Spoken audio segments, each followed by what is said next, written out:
How are you? And praise the Lord. I know it's quite a while since I came and told you a story. And so many people have been calling and asking, Apostle, what happened with the stories? Oh, I knew. People don't tell me when the story is good, and people don't tell me about the story. Until when I stop, they call me and they say, we are not getting the story. Anyway, I am here. I think the reason why there was no story is because you are not telling me the story was good, come back. But I love stories, and many of my friends, they call and say, I wish I could teach and preach with these stories like you. Let me tell you, some of those stories, you just gather them as we talk, as we, eat together. I can get a story even when we are eating. I mean, this is a grace. But let me tell you, my father, my late father, is one man that I really miss. Grew, he raised me up, and in 2010, he went to be with the Lord. That was a very painful moment. Imagine, I had prayed and fasted for this man, and one night I had a dream that God had healed my father. And God told me, you'll take your father home on a Friday. That Friday, I came, I was preaching, and after preaching in church, I told people, my father will get healed, and I'll get him on Friday, and I'll take him home. Some people looked at me, they understood what that meant. One lady was crying, and I thought she was just being moved because of the issue, the fact that Apostle will have his father healed. Man, I loved that man. Then after preaching, I went home, I was resting. I received a message. Sorry, your father has gone to be with the Lord. I don't remember crying after losing precious things or precious people, but that day I really cried. And that's why I was asking God, Lord, how could you take my father? I heard a voice, and this must have been the voice of God asking me, whose father would you have wanted me to take? At that point, I rested. And I said, Lord, you can have him. 2010. Amen, it was so painful. But then, although he is gone, imagine, I still remember so many things he told me and many things he did. And above all, the things that he did enough for me to copy. What are the things, Apostle, did you copy from your father? So many. I can't tell you all of them. But I remember, as I grew up, I would see my father go to church carrying 2 books.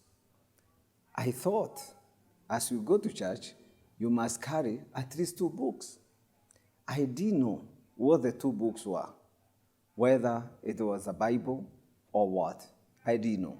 But at least I knew you don't go to church without 2 books. So this time, my father bought me a Kauda suit. And I looked at him in a Kauda suit. And I looked at myself. We looked alike. Wow, I waited for Sunday. Guess what? Sunday woke up so early before everybody woke up. What did I do? I went into my brother's study room. I picked 2 books. And guess what? That early morning, I went to church. I remember meeting with my elder brother who had gone to take my milk to the dairy. And he saw me. He alighted out of his bicycle. And man, he laughed and he sat down. He asked me, where are you going this early morning? I said, I'm going to church. What are you carrying? He picked my books. Man, he cried. It was not even time for church. It was too early. What were the books that this boy was carrying? I can't remember the other book, but at least I remember one. It was an Oxford dictionary. Why carry a dictionary going to church? Because though I didn't know the books my father used to carry then, what I knew is you don't go to church without 2 books. Wow. That man did not only do things that I love to emulate, but he taught me things.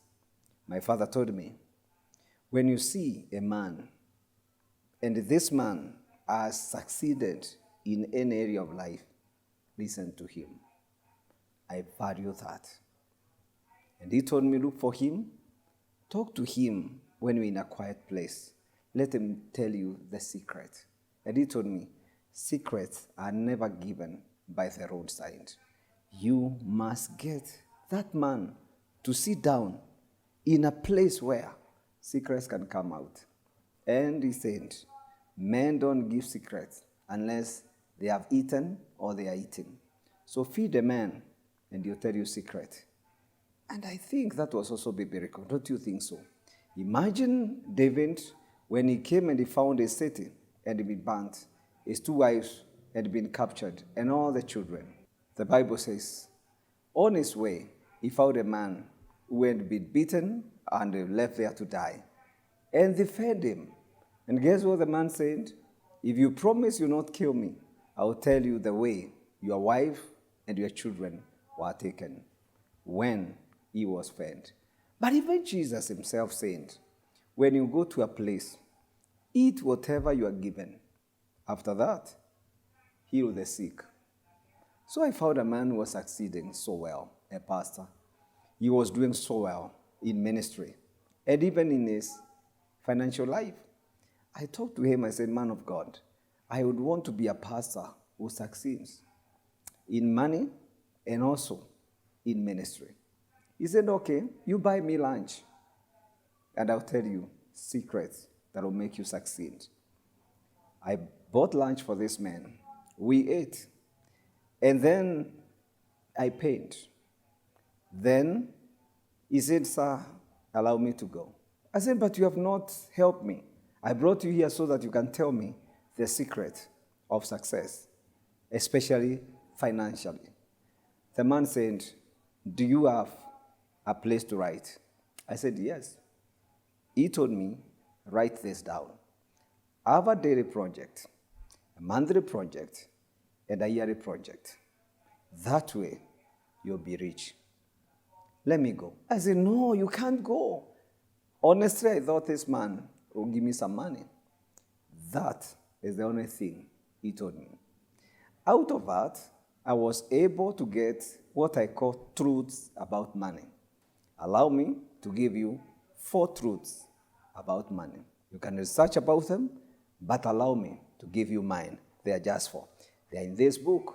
The book is called Money Matters, Spiritual Foundation, Principles, and the Practical Application. You can get this book from any Keswick bookshop if you're in Kenya. And also, you can call the numbers on the screen and order your copy, and somebody will bring it wherever you'll be.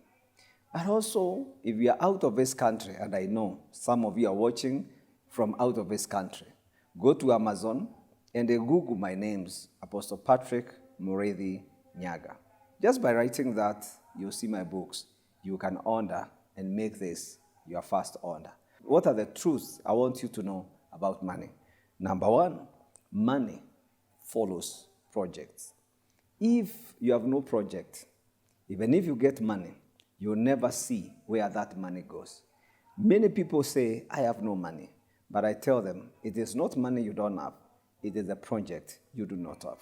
Have you ever known, for somebody who has nothing, no project, 1,000 shillings is just lunch, a few mandazi, and a ugari, and you lose 1,000? But to someone who has a project, let's say you are building. If I give you 1,000, you know that is a bag of cement and something else. Any person you see that has succeeded, I want to tell you, he is able to accumulate whatever years to make it actually be. He is able to accumulate whatever years into projects. What projects do you have? And this man told me something very powerful. If you have no project, just dig a pit latrine. I asked him, what for? He said, it actually tells you whatever you're using may be full. In other words, I have a project. And I want to challenge you. If you don't have a project, have it today. Because project will help you have a discipline for money. Number 2, money follows risk takers. Money follows risk takers.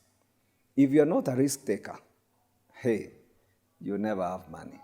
Because money does not go with cowards.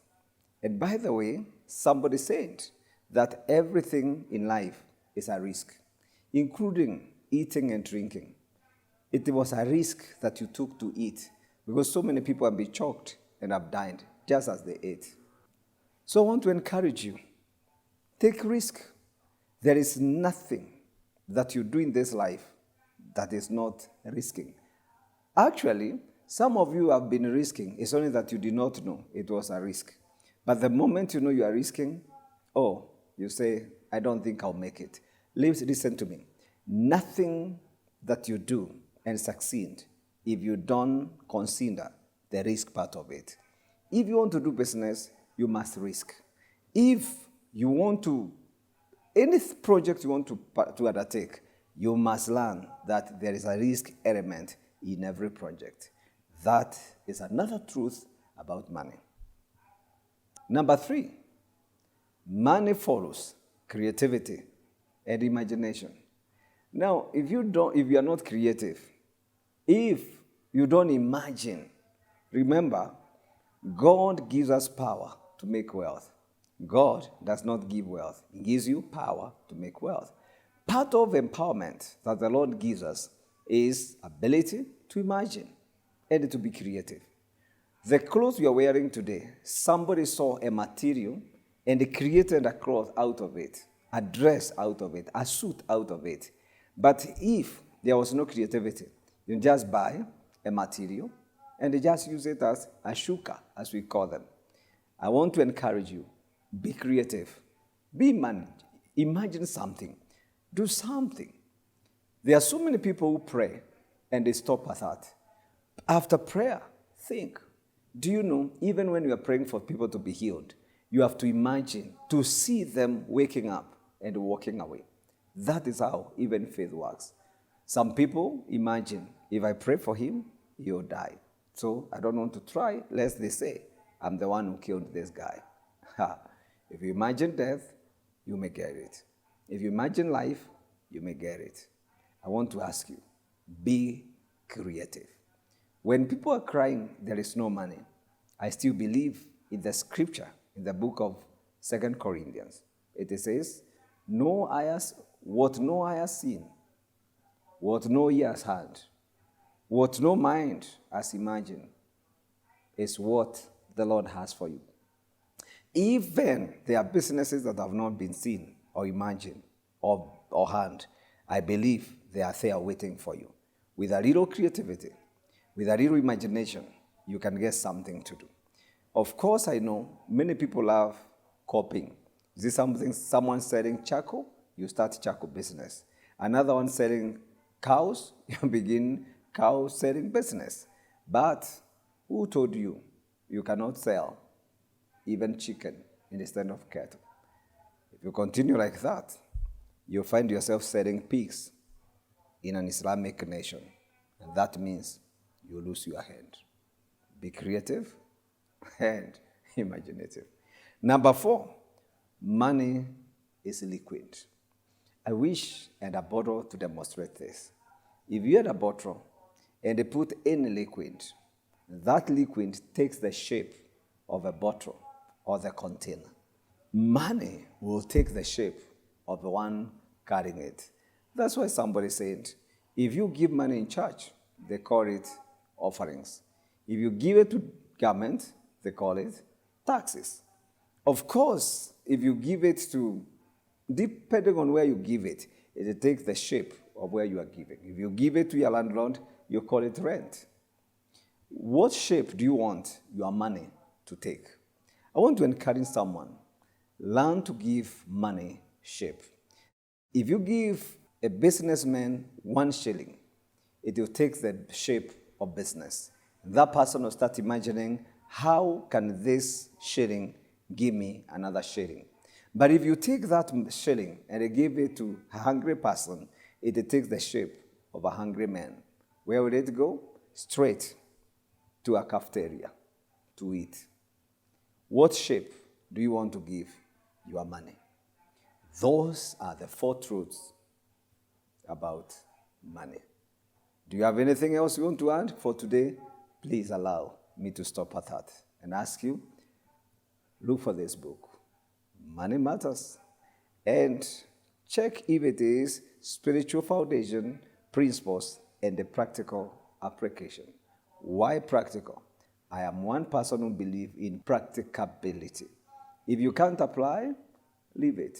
Even the gospel, if it is not applicable here on earth, I don't think you need to apply it in heaven. In heaven, the software will be updated when we get there. For now, let's apply the gospel here on earth. God bless you.